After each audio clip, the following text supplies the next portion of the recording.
Corolla, God's sedan. The Corolla holds a special place in my heart because my first car was a Corolla.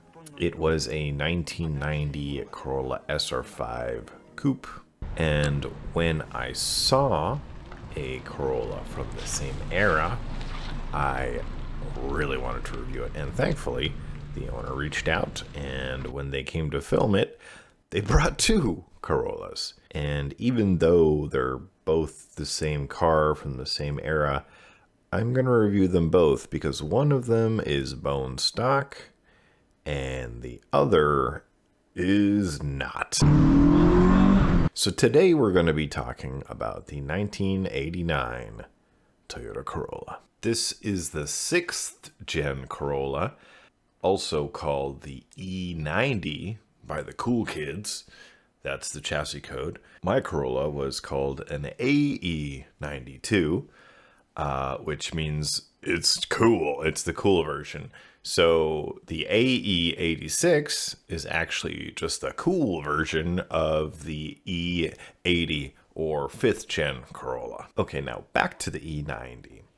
So this generation of Corolla is the first generation to fully solidify what a Corolla is. This is kind of like the modern Corolla Gen 1. What I mean by this is that it is a subcompact, front-wheel drive, 5-seater sedan. Before that, the Corolla had different shit going on. But this is where it was like, okay, this is what I am. And since then, it's always been the same formula. This car is brown. It is brown outside. It is brown inside. It is a very 90s kind of classic brown aesthetic. It's something that is kind of exclusive to the 80s, 90s cars era. And we definitely don't really see this anymore. And there's something classy about having this simple brown aesthetic all around.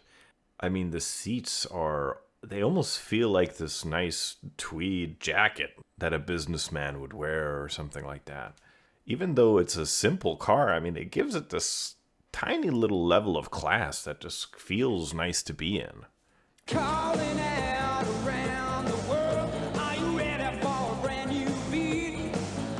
Corolla's here and the... One thing that caught my eye, other than being a 90s Corolla, is the stickers. There's stickers everywhere, and I wanted to talk about that for a second because stickers are kind of a big part of car culture, especially like 90s era Japanese aesthetic kind of car culture, especially with young kids who drive cars. And it's not everyone's aesthetic. It doesn't make it look clean. But in a kind of sense, it's kind of an easy way to make your car look kind of cool. I mean, it depends what car it is and what you're putting on it. And of course, everybody's tastes may vary, but at the very least, it'll make you kind of look like a car enthusiast. And it'll signal to other car enthusiasts, hey, this guy's weird. Let's go talk to him. Ladies and gentlemen, court is in session because this is Judge Joe Brown. This car came with a carbureted 1.6 liter 4AF engine. And the exhaust going back into the intake. Gotta heat your air up. The 90s. The hot air intake. Yeah, the hot air intake. The 90s like eco solution. Yeah. Somehow this made your engine more efficient. Yeah, I don't get it, but this engine isn't on the list of the most reliable engines in the world, but it should be. I think the 4AF, and especially the 4AFE, is one of the most reliable, robust, bulletproof engines that does not want to die in the world. There's an old video of somebody trying to kill one of these engines by cooking a meal and taking the used cooking oil with all the crap from cooking in it in the engine and trying to kill it for the video. And the result of that video, they gave up. They could not kill it. They ran it for hundreds of kilometers and they were just like, all right, well, that's the video. Sorry. One time I was being an idiot and redlining my Corolla down some twisties without any oil, which gave it a nice engine knock. And you know what? I drove that car for 3 more months after that. Daily drove that car. I even took a trip from Toronto to Niagara Falls and I went back. I drove that Corolla until the piston got so loose it busted through the side of the block. And then I sold it to somebody who tried to turn it on and the engine started and ran on 3 cylinders while there was a hole in the engine block. This engine will not die. Oh, what a feeling, Toyota. This wonderful little carbureted engine provides 90 horsepower at a screaming 6,000 RPM and 95 pound-feet of torque at 3,600 RPM, which doesn't sound like a lot, but considering it's lightweight, it only weighs 2,200 pounds, which is, I don't even know if they make cars that light nowadays. But it still feels fine to drive. Like you're not driving it and you're like, oh, this car has no power. Like, it's fine. You're not really gonna notice it in daily traffic. And that's because it has a decent, well, kind of decent power to weight ratio. There's so many magazines and car review videos and so many things you can look at a car that they usually talk about, but they always leave out the power to weight ratio, which is such an important factor when it comes to the drivability of a car. But we're going to change that here at the Watch Garage. I'm going to start including the power to weight ratio on most cars where it makes sense. And mark my words, I'm going to start a trend across the car review industry. And you'll see everybody using power to weight ratio when they talk about a car. And it all started here. A lonely channel with 69 subscribers.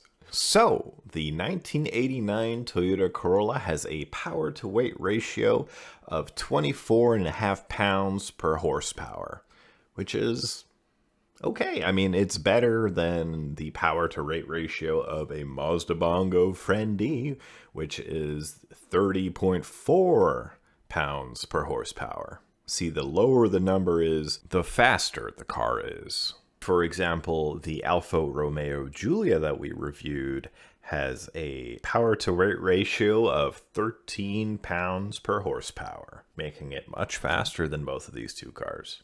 Okay, makes sense? Awesome. Coupled to this engine is a 3-speed automatic transmission.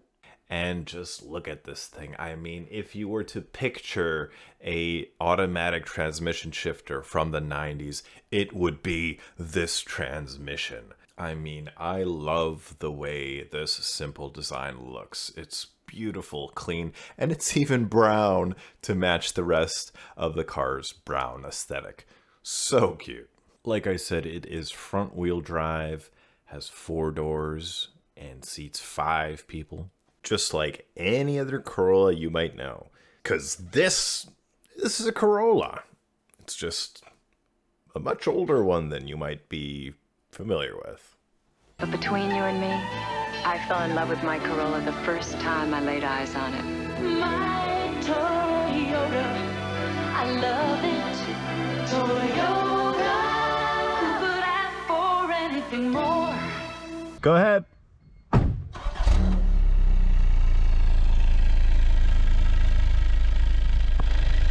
I really enjoyed driving this car. Yes, I have nostalgia for this platform and this engine, and that's great, but I mean, there's reason I have nostalgia for it. Like, if I just drove some piece of shit car, I wouldn't want to drive it again. But this car, this engine, I seek out. My heart wants it because it's a good car. It's a great car. And it's very simple. And there's just something really surprisingly delightful about driving these cheap, old, simple cars that are still clean and not like totally clapped out pieces of crack. Because, yeah, you can still find cars like this for kind of cheap because it's like the people who sell this car are usually like, who would want a 42-year-old car like this? Just give me $2,000, it's yours. And they're perfectly dailyable, they're perfectly drivable, and they offer things that a modern car just can't give you. These cars have incredible visibility from the inside, and they are surprisingly comfortable. I think part of that is because modern cars try to cram in so many things in the cabin, but here it's simple. So there's lots of room, even though the car from the outside is smaller than a modern car. So many of them are built lightweight, which makes them easy and fun to handle, and it makes them more fuel efficient. With old cars like this that don't heavily rely on computers for everything, it makes it way easier to be able to repair these things. Right now, we're still in an era where we can snatch up these little deals here. You know, we see like this old little, it's a 1990 Corolla. Whoop. Owned by our grandmother. Perfect. Whoop. Time will tell if this is going to be an indefinite thing because nobody really cares about old Corollas and Camrys, or if one day these cars are going to be really expensive. One thing's for sure, they're going to be harder to find.